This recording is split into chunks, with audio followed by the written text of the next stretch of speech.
Kita mulai dulu dengan praktek bagaimana cara sujud setelah kita selesai dalam rukuk. Mas Boy, ada hari ini? Di tengah, baik. Silakan Mas Boy. Ada sahabat kita ya, supaya tidak berganti.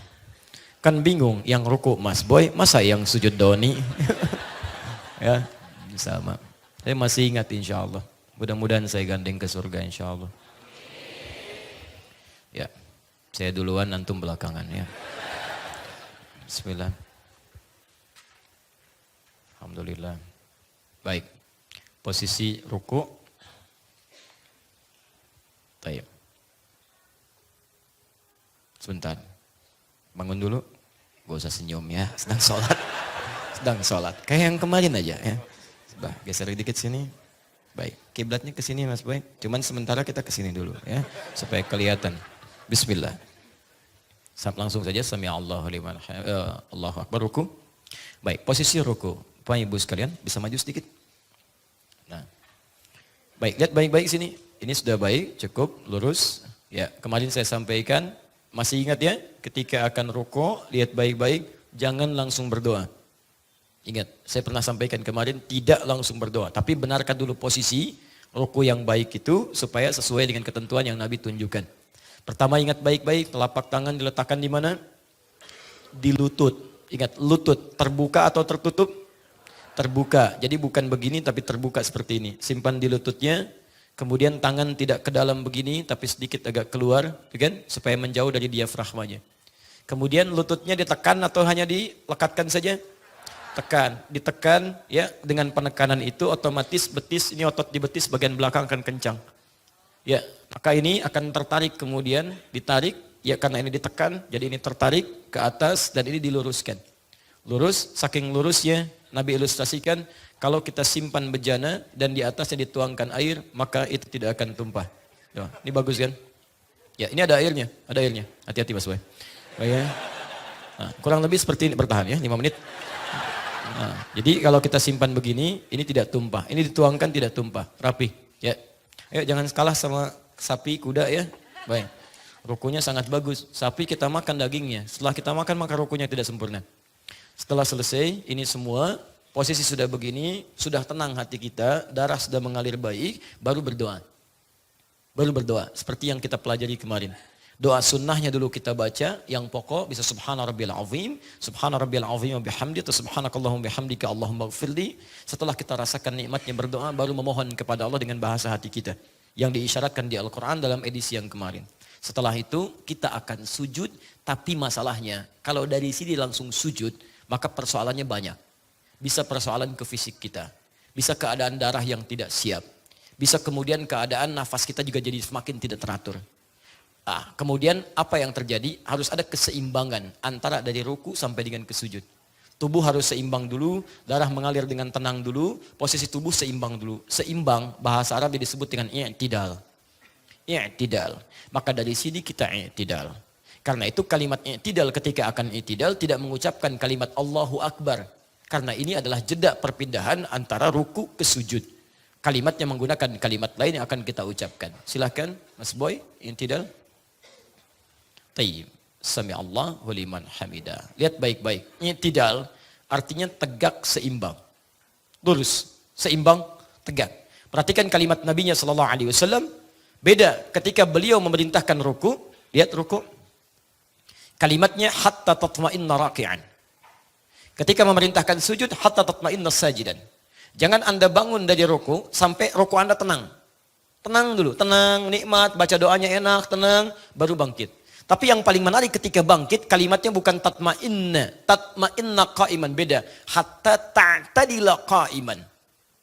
Ya, silakan Anda i'tidal, sampai i'tidal ini seimbang dulu. Kalimatnya menggunakan ta'tadil itu tegak sempurna. Sampai Nabi mengatakan, hatta ya'uda kullu qafarin makanu. Sampai semua sendi-sendi yang ada di tubuh ini, yang tadinya dipakai ruku, kembali dulu ke ruasnya masing-masing. Ke tempatnya masing-masing. Maju sedikit. Jadi begitu rukuk, i'tidal, sami Allahu liman hamidah, tahan, baik. Perhatikan, ini diminta oleh Nabi tegak dulu sempurna. Ya, kembalikan dulu tegak. Jangan langsung turun, ada jeda sebentar. Ada jeda. Ya, untuk atur nafas dulu sebentar, darah mengalir dulu dengan enak, tenang ya. Kita ucapkan, kalau kita imam, ya kita ucapkan sami'allahu liman hamidah. Sambil mengatur kita teruskan Rabbana walakal hamd. Bisa mil'a, bisa mil'u. Kalau mil'u, mil'us samawati wal ard. Kan? Dan seterusnya, kalau mil'a, mil'as samawati wal ardi wa ma bainahuma. Tambahannya cuma ada kata bainahuma di antaranya. Paham? Tayyib, pelan-pelan lihat sini. Jadi begitu antum i'tidal, sami'allahu liman hamidah, Rabbana walakal hamd. Kalau makmum, imam yang sami'allahu liman hamidah, ya makmumnya yang Rabbana walakal hamd. Yang paling rajih, yang paling kuat, makmum tidak mengulang kalimat sami'allahu liman hamidah, tapi langsung pada kalimat Rabbana walakal hamd. Sebagai jawaban dari sami'allahu liman hamidah kalimat imam, dan dijawab dengan doa sempurna dari makmumnya. Paham? Tayyib, pelan-pelan. Nanti saya tuliskan beberapa kalimat i'tidal dan doa-doa yang terkait dengannya. Tapi inti bahasannya, i'tidal, bangun dari ruku', tegak sempurna, dan ambil persiapan sebelum kita sampai kepada puncak ibadah dalam sholat, yaitu sujud. Nah ini yang menentukan nanti sujud kita itu bisa nyaman atau tidak. Salah satunya dalam i'tidalnya. Orang yang i'tidalnya tidak sempurna, pasti sujudnya pun tidak akan maksimal. Contoh, ruku', i'tidal. Sami'allahu liman hamidah. Sampai sini. Sami'allahu liman hamidah. Sujud. Belum tegak, sudah turun. Apalagi hanya sedikit santai. Baru begini, langsung turun. Maka saya pastikan, demi Allah saya katakan, sujudnya tidak akan nikmat. Dan gak akan sempurna. Tegak, Sami'allahu liman hamidah. Rabbana wa lakal hamd. Mil'as samawati wa mil'al ardi wa bainahuma mil'as ma syi'ta min syai'in ba'du. Tenang. Baru kemudian turun untuk sujud. Paham? Ambil jeda, tenang dulu, napas sudah baik, baik ya, sedikit keringatan, tahan. Bismillah, sekarang kita mulai sujud. Baik, pertama hadis riwayat Al-Bukhari nomor hadis 812. Saya sudah tuliskan. Yang ini? Baik. Ya, kita mulai sujud. Perhatikan baik-baik. Hadisnya riwayat Ibnu Abbas radhiyallahu taala anhuma. Saya bacakan hadisnya. An Ibni Abbas radhiyallahu taala anhuma, hadis riwayat sahabat Ibnu Abbas radhiyallahu taala anhuma, semoga Allah meridai kepada keduanya. Umirna an nasjuda ala sab'ati a'zamin. Kami diperintahkan untuk sujud pada 7 anggota tubuh. Jadi nanti saat sujud ini akan ada 7 anggota tubuh yang menempel. Saya ulang, berapa? 7. Baik, dari 7 ini mana yang mulai menempel ketika turun dari i'tidal ke tempat sujudnya. Itu yang akan kita mulai dengan hadis riwayat Abu Daud, belum saya tuliskan, nomor hadis 838 Abu Daud.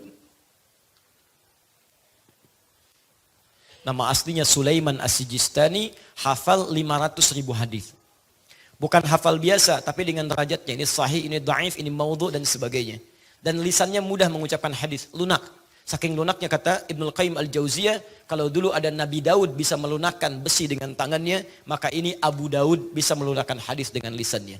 Maka dikenallah di masyarakat dengan sebutan Abu Daud. Nomor hadis 838, posisinya di kitab paling kanan sebelah bawah, riwayatnya dari sahabat bernama Wa'il bin Hujur. Wa'il bin Hujur.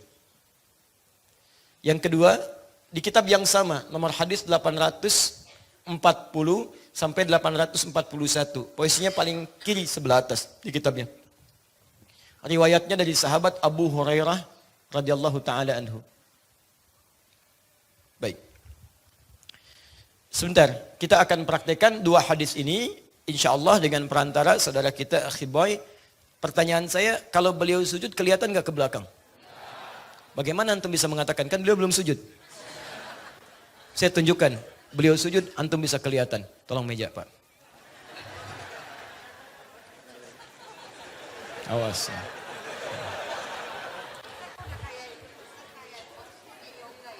Nanti kita lihat ya. Insya Allah kalian. Awas. Baik. Ini geser aja. Ya. Baik.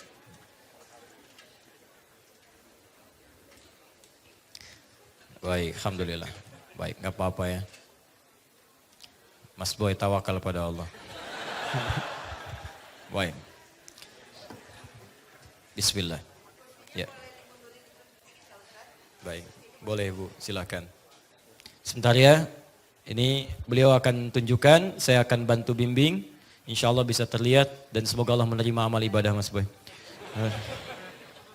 Baik, bismillah. Baik, nggak apa-apa, bismillah. Antum terbiasa. Nah, jangan katakan tidak kelihatan. Sudah. Dah? Baik, sami'allahu liman hamidah.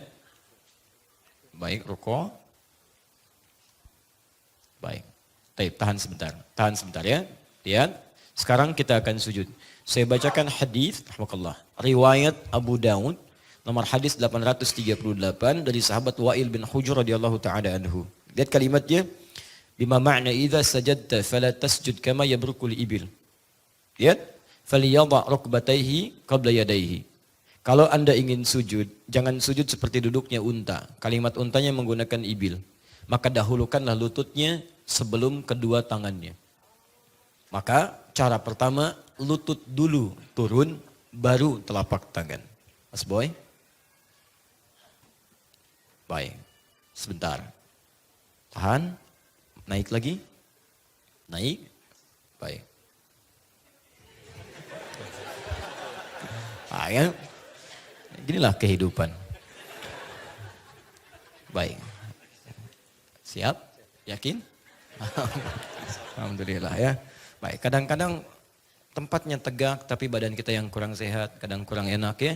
Itulah kehidupan. Kadang-kadang tempatnya begini kan, kurang tegang. Bismillah. Ini akan sujud, lutut turun duluan. Baik, silakan. Tahan, pelan-pelan aja Mas. Ya, tenang aja, pelan-pelan ya. Sabar. Semakin banyak diulang, banyak pahala insya Allah. Turun pelan-pelan, sujud.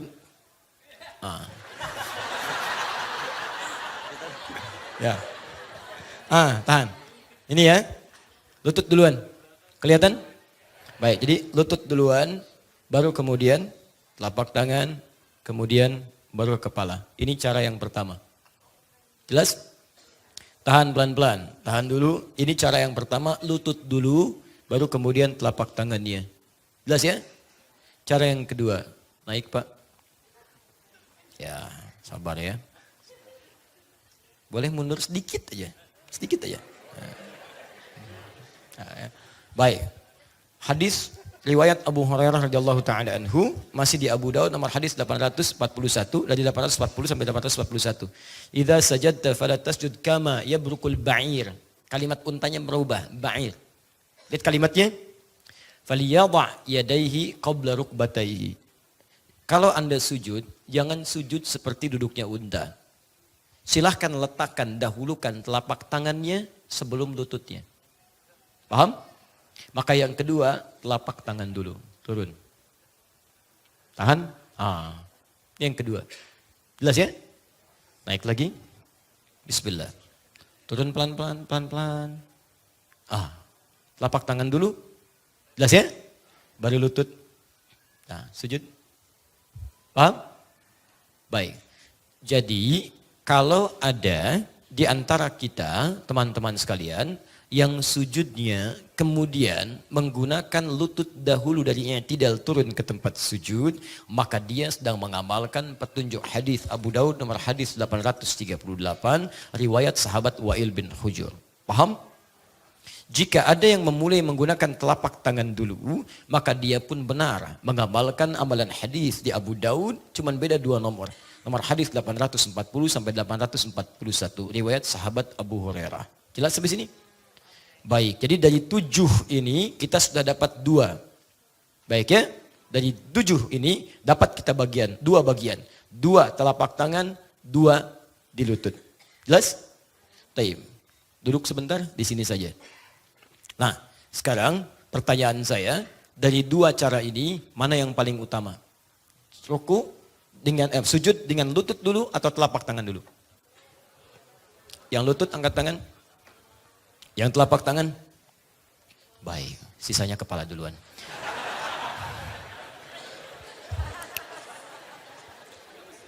Perhatikan sini. Dua-duanya tidak ada yang keliru. Saya buka rahasianya. Jadi kalau nanti ingin melihat hadis, antum lihat latar belakangnya. Namanya asbabul wurud. Sebab kenapa hadis ini muncul. Dan lihat bahasa Nabinya.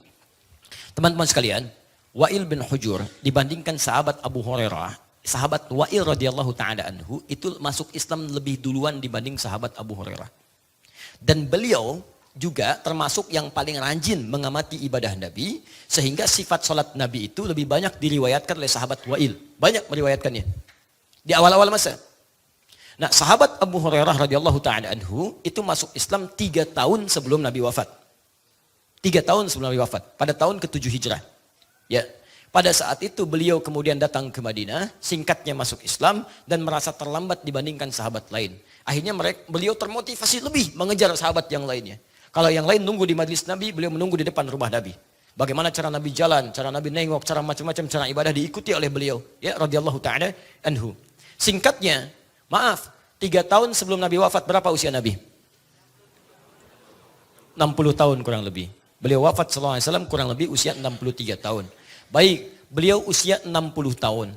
Dalam riwayat-riwayat menyebutkan saat akan wafatnya, keadaan beliau sudah semakin sepuh. Fisiknya mulai lemah dan sebagainya. Bahkan mulai sakit, bahkan sholat mulai ditopang dan sebagainya. Di awal-awal masa-masa keislaman, turun perintah sholat, fisik masih kuat. Bahkan ada perang Badar saat hijrah ke Madinah. Bahkan ada perang Uhud, beliau masih ikut dan sebagainya. Karena itu ketika Anda melihat hadis yang menggunakan yang pertama dari Wa'il, idza sajadta fala tasjud kama yabrukul ibil. Kenapa menggunakan kalimat ibil? Ibil itu nama bagi unta. Untanya masih umum. Belum ada beban, umum, unta. Unta itu banyak namanya. Ada ibil. Kalau untanya unta jantan disebut Jamal. Pak Jamal. Bapak? Bukan, ganteng. Awas, Jamal pakai alif, ganteng. Kalau alif dibuang, Jamal, misal Jamal, itu artinya unta. Jadi kalau antum namanya Jamal misalnya, maka pastikan ada alif tambahannya, Jamal. Antum mau umrah misalnya tulisannya nggak ada alifnya, Jamal. Itu nanti akan bikin bingung imigrasi Saudi.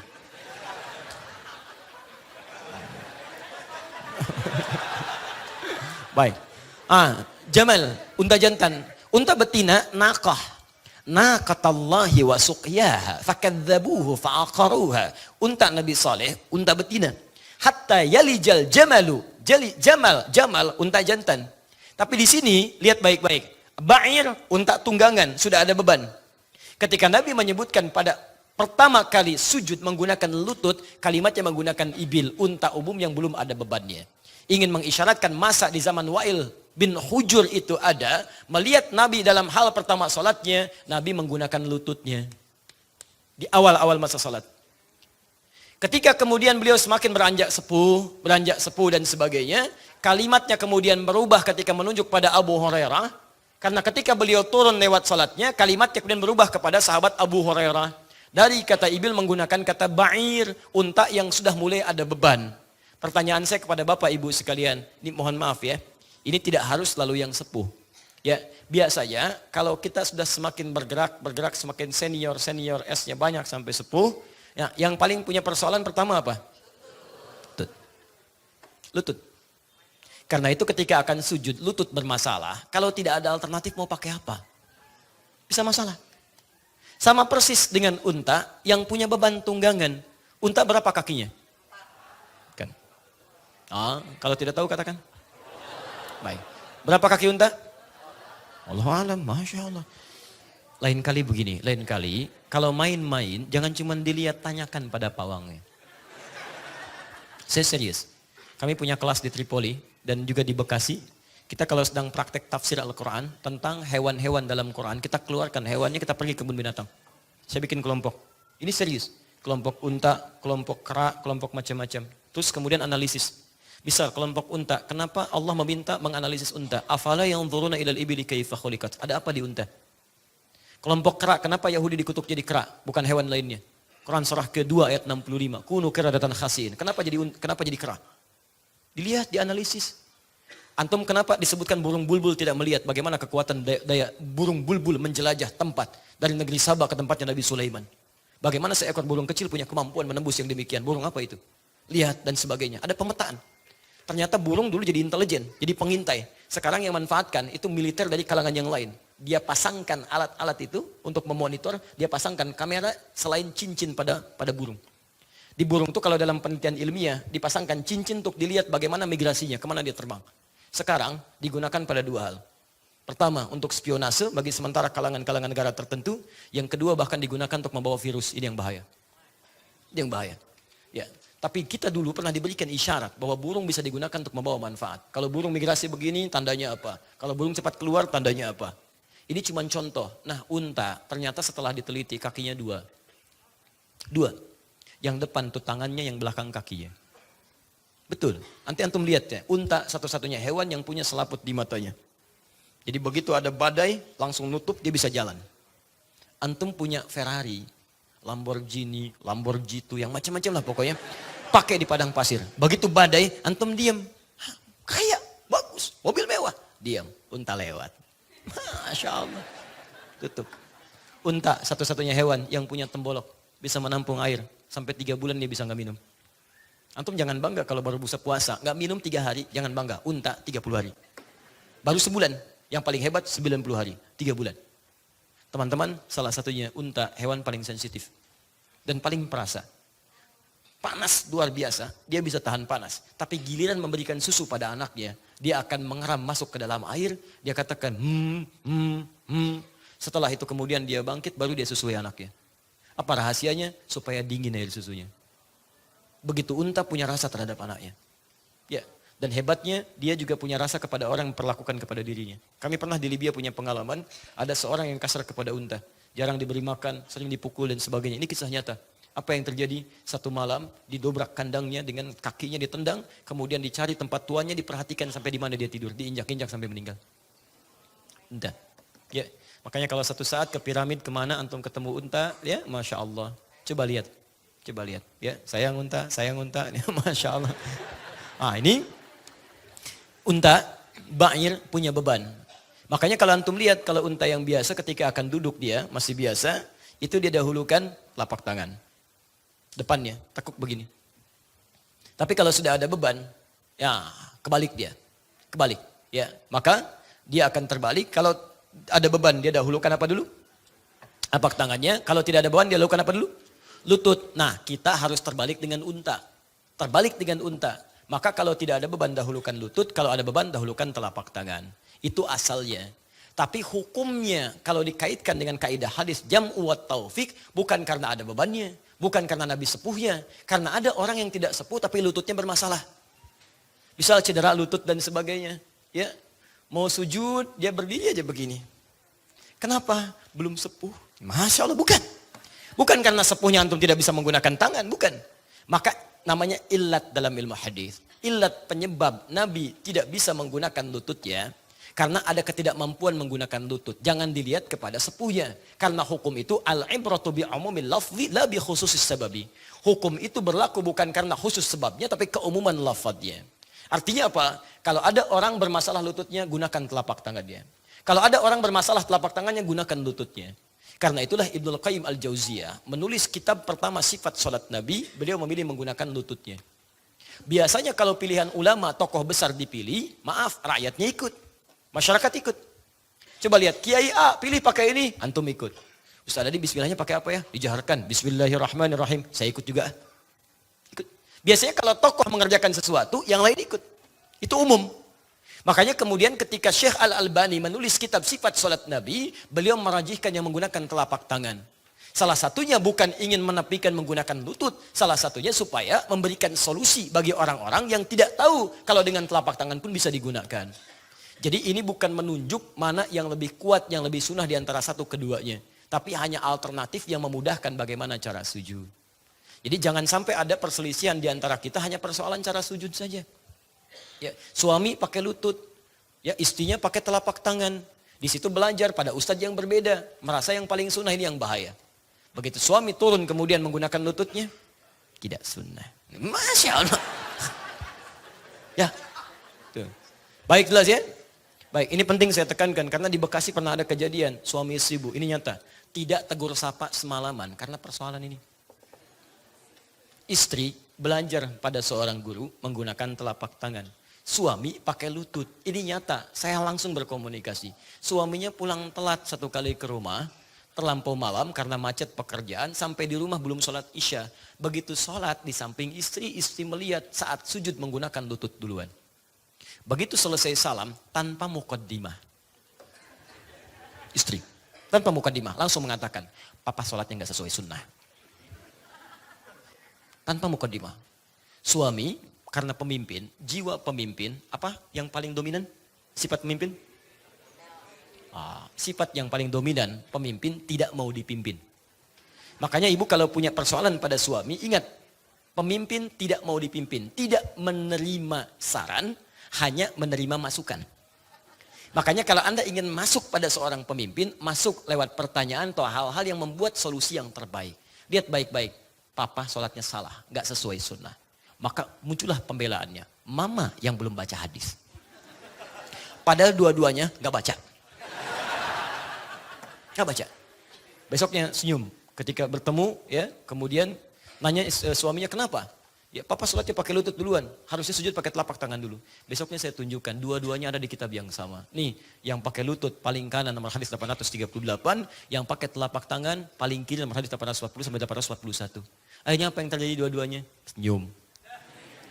Nah, jadi saya mohon maaf ya, ini yang pertama, jangan sampai ketika antum akan sujud, kemudian menghadirkan kebingungan mana yang mau didahulukan. Lutut benar, telapak tangan benar. Yang salah? Sujud, kita selesaikan dulu ya. Baik, lihat baik-baik. Sebelum beliau menempelkan keseluruhannya, saya minta beliau duduk sejenak. Lihat sini. Umirna an nasjuda ala sab'ati a'zamin. Kami diperintahkan untuk sujud pada 7 anggota tubuh. 1, alal jabhah, kening. Ya, kening. Perhatikan baik-baik, kening. Ini. Kening ini, ketika Nabi menyebutkan jabhah, telunjuknya menunjuk pada hidung. Begini, wa asyara ila anfi. Nabi menunjukkan kening kan ini. Tapi agak aneh ketika menyebut kening, telunjuk menunjuk hidung begini. Ya. Maka para ulama menyampaikan, yang paling dituntut untuk sujud, ya, itu kening. Tapi ukuran sempurnanya kening sujud, saat hidungnya itu sama ikut bisa menempel dalam tempat sujudnya. Jadi kalau hidung bisa menempel dalam tempat sujudnya, maka itu pertanda keningnya itu sempurna dalam sujudnya. Jelas ya? Tapi hidung itu bukan anggota sujud, hanya ukuran kesempurnaan saat kening bisa menempel. Artinya, kalaupun hidung nanti kemudian saat sujud ya tidak menempel kemudian dalam tempat sujud, itu menandakan sujudnya tetap sah. Jelas ya? Baik, walaupun kalaupun bisa menempel dilakukan dan itu tidak terjadi, maka ini menunjukkan ada yang harus disempurnakan dalam sujudnya. Jelas? Yang kedua, memberikan gambaran bahwa setiap tempat sujud itu bisa berbeda-beda. Kalau tempatnya baik, maka hidung menempel ke tempat sujud itu lebih baik, sempurna. Tapi kalau kemudian di tempat-tempat yang tidak memungkinkan hidung itu menempel ke tempat sujud, itu tidak ada masalah. Misal antum sujud, alasnya misalnya tanah atau pasir. Yang justru kalau kita menempel terhirup sesuatu yang tidak baik. Ya? Maka antum tidak ada masalah. Ini tidak menempel pun, antum jaga jaraknya, tapi kening tetap menempel dengan baik. Jelas? Hai, sekarang lihat baik-baik. Kening. Saya buka kening saya. Nampak keningnya? Baik, alhamdulillah masih ada keningnya. Nah, sekarang pertanyaan saya, rambut saya menutupi kening atau tidak? Tidak. Baik. Ada orang yang rambutnya melebihi ukuran rambut saya? Ada, banyak ya? Baik, khususnya kalau perempuan wajar, laki-laki lah, laki-laki. Contoh, saya nggak usah tunjuk, antum nggak usah senyum. Baik ya? Baik. Contoh ada banyak di sekitaran kita. Misal, ya, oke, langsung saja. Rugi kalau senyum tidak ditunjuk, Mas.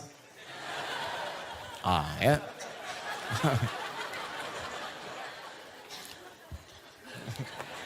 Baik ya.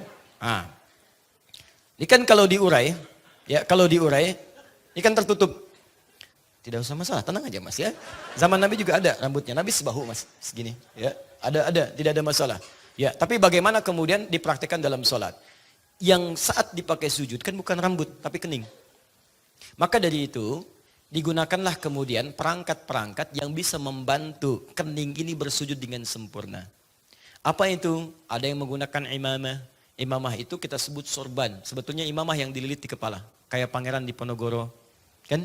Imam Bonjol dan sebagainya. Ya, kayak sahabat kita, dai misalnya Agim dan sebagainya. Ya, jadi dililit ke sebelah sini, itu salah satunya untuk bisa memberikan perlindungan kepada keningnya saat akan dipakai sujud sehingga bisa sujud dengan sempurna. Rambut ditutup. Ada yang pakai peci seperti ini, Mas Boy. Ya, peci saya gunakan seperti ini. Nah, jadi peci itu asalnya bukan syarat sah untuk sholat. Hati-hati, antum sholat pun, jadi imam pun gak pakai peci, gak ada masalah. Tapi kalau sekiranya rambut bisa mengganggu saat sujud, maka gunakan peci untuk menutup rambut asalnya begini. Jadi kalau suara antum bagus, fasih, punya ilmu untuk sholat jadi imam, antum gak bawa peci, gak usah malu. Pak silahkan imam, gak pakai peci. Bukan. Bukan, peci hanya untuk menutup yang seperti ini. Ya, baik, ini kita tutup supaya kening terbuka. Lihat baik-baik, orang, kata Nabi, maaf ya, jangan jadi orang sombong yang mengibaskan rambutnya saat dia akan sujud. Nabi mencela orang yang mengibaskan rambut ketika akan sujud. Dia, ya.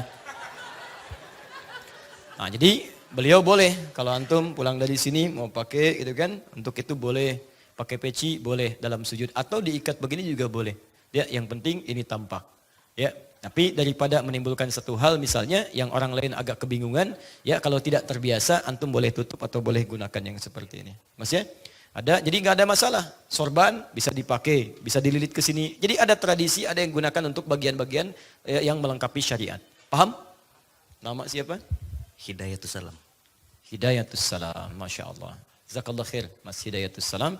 Silakan semoga Allah berikan pahala untuk antum. Ya. Mas Hanif dapat buku satu ya, Mas Hidayatus Salam. Mas Boy sudah dapat? Dua, saya teruskan.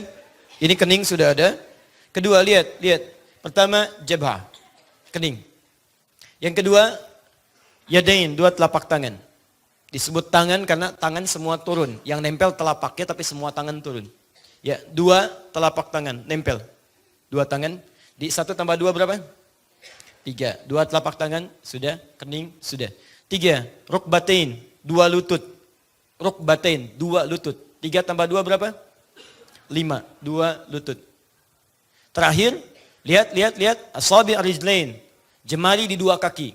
Di 2 kaki. 5 tambah 2? 7. Maka jemari di 2 kaki itu bagian yang terakhir. Kening, 1, 2 telapak tangan, 3, 2 lutut, 5, jemari di 2 kaki, 7. Sekarang kita lihat praktek untuk menempelnya. Bismillah. Sebentar, naik sebentar. Kening. Baik. Aman ya? Sebentar, kacamata lepas atau pakai? Pakai biasa. Nah, ada 2 jenis kacamata. Ya, satu kencang seperti yang beliau pakai dan juga yang saya pakai. Kedua agak longgar. Kalau kacamata dirasakan longgar, jangan dipaksa dipakai dalam sholat. Begitu sujud misalnya copot. Ini nanti agak mengganggu. Ya, jadi kalau antum mau copot saja nggak ada masalah. Bismillah. Baik, tahan sebentar. Ya. 1, kita lihat dulu posisinya pelan-pelan. Kita mulai, kening ini sudah menempel dengan baik, kemudian telapak tangan.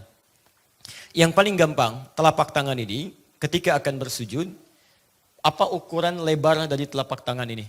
Lebar telapak dulu. Ya, para ulama mengatakan ukuran lebarnya paling gampang seukuran dengan dipakai takbir. Di saat Anda gunakan takbir begini, Allahu Akbar, itulah kemudian ukuran yang dipakai dalam sujud. Dia tidak terlampau rapat ke sini, tidak juga terlampau lebar ke sini. Paham ya? Ukuran dipakai takbir sejajar dengan misalnya bahu di sini, hadwaman kibaihi, terus sejajar dengan daun telinga di sini, maka itu ukuran digunakan untuk sujud. Paham? 1. Kemudian sikunya ini, itu tidak ke dalam, ini bahaya. Lemaskan. Bukan ke dalam begini, tapi keluar. Ya, jauhkan siku dari diafragma, dari lambung di sini. Bahkan pernah ada yang dihentikan seketika. Biasanya Nabi kalau menghentikan itu selesai ibadah baru diluruskan. Ini tidak. Begitu melihat seseorang sujud tangannya ke dalam begini, kata Nabi, jangan lakukan. Jangan lakukan. Ya, jauhkan siku dari lambungnya. Kenapa salah satunya? Karena saat sujud itu darah dipompa dengan sangat kencang oleh jantung, disalurkan kemudian ke otak, ke titik God spot yang paling dalam di sini. Ya, jadi kalau seseorang kemudian mohon maaf, kemudian dia menempelkan lututnya, sikunya ke sini, dibawa ke dalam seperti ini, maka dia akan menahan ya sebagian pergerakan dari darah itu sehingga keadaan di diafragma tertekan jadi sempit. Ini paling bahaya. Nafas bisa sesak bahkan bisa meninggal kalau salah posisi di sini. Maka ini keluarkan sedikit, makanya kalau dikeluarkan ini pasti ada ruang. Ini pasti ada ruang. Dan ruangnya seperti apa? Kata Nabi, kalaulah seekor anak kambing lewat, maka itu akan menjadi mudah bagi dia untuk lewat. Ya. Nah, ini bahasa kiasan. Ingat, ini bahasa kiasan. Bukan antum ingin ukur sempurna. Apa? Mulai besok sujud harus sempurna. Siap, mah. Bagaimana caranya? Beli anak kambing. Begitu sujud anak kambing. Tidak ya, itu bahasa kiasan. Antum begini pun anak kambing gak akan lewat. Gak akan lewat, nih kurang nih. Kurang. Ya, gak akan lewat anak kambing seperti ini. Ini bahasa kiasan, maksudnya lebarkan. Sehingga ada ruang darah dipompa, agak nyaman keadaan, ini pun bisa nyaman kita sujud. Jelas ya? Jadi jauhkan ini, lebar, teruskan sebentar. Ini karena mungkin saya khususkan mejanya aja. Jadi agak mengembung ke atas itu kan, karena meja yang kurang jauh. Teruskan sebentar, teruskan pelan-pelan. Kemudian yang kedua, ini tidak juga jarak dari sini ke sini. Kalau benar nanti ada jarak yang baik, ini tidak akan terlampau menukik. Tidak akan terlampau datar. Ya, tidak terlampau datar. Makanya saat antum bersujud, usahakan betul posisi saat antum menempelkan tangan seperti halnya posisi saat bertakbir. Ya, jadi kalau antum kedepankan begini, ya, misal terlalu depan, itu pasti akan terlalu landai ininya. Ini kalau mejanya panjang saya bisa contohkan, ini pasti akan seperti ini datar. Ya, kalau antum menempel ini dengan ini ditempelkan begini, ini pasti akan menukik ini. Ya, makanya antum berikan jarak, kata Nabi, anak kambing bisa lewat, ini keluarkan, diberikan ruang. Sehingga ini sempurna. Ya, terbangun satu sudut yang sekiranya tidak terlampau tajam, tidak terlampau kemudian juga rendah. Terakhir, posisi kaki. Kedua telapak kaki. Sebelah sini dulu. Kelihatan telapak kakinya? Baik, sekarang lihat baik-baik. Ini sudah bagus sekali. Telapak kakinya ketika sujud, ini bukan terbuka, tapi tertutup seperti ini. Ya, tahan. Pelan-pelan nanti kita tukar ya. Sebelah sana tahan dulu, Bu. Ibu nggak usah begini, akan kelihatan, Bu. Sampai kiamat kurang 2 hari akan kelihatan ya. Karena ini untuk sebelah sini. Lihat sini, teman-teman yang sebelah sini, lihat ya. Tertutup kakinya. Jadi bukan terbuka begini, tapi tertutup seperti ini. Jelas? Baik. Bangun Mas Boy, bismillah. Tarik nafas. Hadap sebelah sana. Baik.